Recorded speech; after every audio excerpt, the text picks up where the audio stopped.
مزاج آ جائے گا کہ میں کچھ بھی کروں اللہ کی مرضی کے مطابق کروں، اللہ کے حکم کے مطابق کروں۔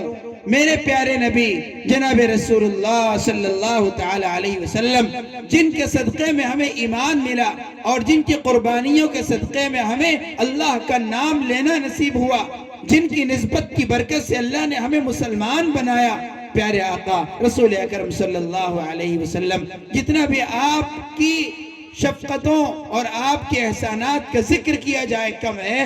آپ نے اپنی پوری حیات مبارکہ امت کے لیے قربان کر دی ہے، تو پیارے آقا صلی اللہ علیہ وسلم کی سنت، شریعت، آپ کے طریقے کے مطابق جینا ہے، یہی ہماری زندگی کی کامیابی کا راستہ ہے۔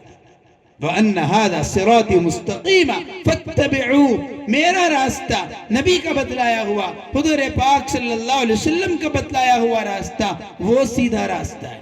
وہ راستہ کہاں ہے؟ وہ راستہ قرآن میں ہے، وہ راستہ حدیث میں ہے، وہ راستہ صحابہ کی زندگی میں ہے، وہ راستہ اللہ والوں کی صحبت میں ہے، وہ راستہ مدرسوں میں ہے، وہ راستہ علماء کی جو فکر کی ہدایات میں ہے کہ ہم اپنے بڑوں کے بتلائے ہوئے طریقے پر، اپنے علماء اور صالحین کے دکھلائے ہوئے راستے پر زندگی گزاریں۔ ہم اپنے خواہشات کو بالائے طاق رکھ دیں کہ خواہشات کی پوری کرنے کی جگہ آخرت ہے، جنت ہے۔ دنیا خواہشات کی پوری کرنے کی جگہ نہیں ہے، خواہشات آخرت میں پوری ہوں گی۔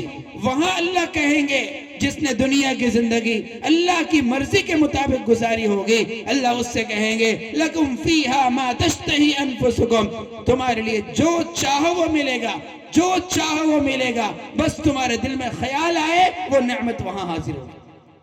ہر خواہش اللہ پوری کریں گے، ہر خواہش اللہ پوری کریں گے۔ یہاں تک کہ حدیث پاک میں ایک مضمون یہ بھی آیا ہے کہ جب آقا علیہ السلام نے بعد ارشاد فرمائے تو ایک صحابی جو مدینے کے تھے، کھیتی باڑی کرتے تھے، کہنے لگے یا رسول اللہ میں تو یہ بھی خواہش کروں گا کہ میری کھیتی ہو، میں کاشت کروں گا۔ حالانکہ جنت میں سب چیزیں پل بھر میں مل جائیں گی، جو چاہو وہ ملیں گی، یہاں کی طرح مہینوں محنت کرنے کی ضرورت نہیں ہے۔ تو اللہ کے رسول صلی اللہ علیہ وسلم نے فرمایا کہ ہاں وہ دولت بھی، وہ خواہش بھی تمہاری وہاں پوری ہوگی، پل بھر میں پوری ہو جائے گی۔ تو جنت میں ہر خواہش پوری ہوگی، وہاں ہر نعمت ملے گی، وہاں ہر قسم کا آرام ملے گا۔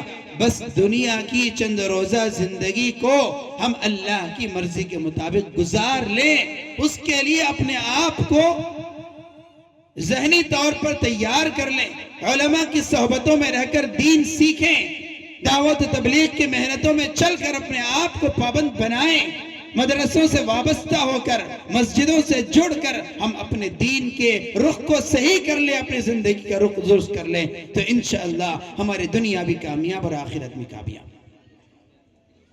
تو یہ زندگی کا ہر لمحہ، یہ نہیں کہ بہت سے لوگ سوچتے ابھی تو ہماری جوانی ہے، کچھ خوشیاں منا لیں گے، کچھ مزے کر لیں گے، بعد میں دیکھ لیں گے، ایسا نہیں ہے۔ زندگی کا کوئی بھروسہ نہیں ہے، جوانی کا بھی کوئی گارنٹی نہیں ہے۔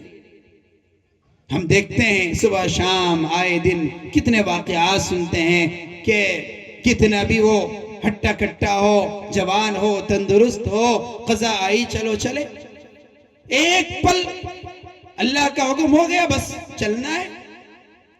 کتنے واقعات سنتے ہیں، حادثات کی، ایکسیڈنٹوں کے کتنے سنتے ہیں ہم لوگ۔ کوئی گارنٹی نہیں، جوان اس دھوکے میں نہ رہے کہ ابھی جوانی ہے، ابھی صحت تندرستی ہے، بعد میں کر لیں گے، نہیں۔ زندگی اللہ نے ایسی رکھی ہے کہ اس موت کا کسی کو پتہ نہیں، کسی کو پتہ نہیں۔ اپنی زندگی کو اللہ کی مرضی کے مطابق گزارے۔ یہ علماء اور یہ حفاظ، یہ طلبہ، ان لوگوں کو دیکھیں ماشاءاللہ جو محنت کر رہے ہیں، ہمارے تمام اسٹیج پر تشریف فرما ماشاءاللہ یہ ہمارے تمام ائمہ کرام ہیں، علماء ہیں، انہوں نے اپنی بچپن ہی سے یہ طے کر لیا کہ ہمیں دین پر چلنا ہے، دین میں لگنا ہے۔ ان کی بھی جوانی ہے، ان کی بھی خواہشات ہیں، ان کے بھی تقاضے ہیں، ان کی بھی ضروریات ہیں، لیکن دیکھو انہوں نے اپنے آپ کو وقف کر لیا کہ ہمیں اللہ کے دین میں لگنا ہے اور دین میں ہی جینا ہے، ہمیں اسی راستے پر اپنی زندگی گزارنا ہے۔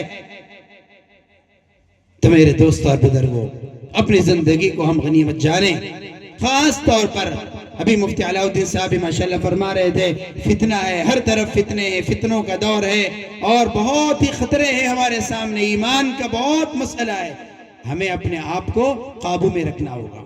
اسکولوں میں پڑھنے والے، کالجوں میں پڑھنے والے، یونیورسٹیوں میں پڑھنے والے، جاب کرنے والے، بزنس کرنے والے، قدم قدم پر ایمان کا خطرہ ہے۔ ہر قدم پر ہمیں اپنے آپ کو سنبھالنا ہے۔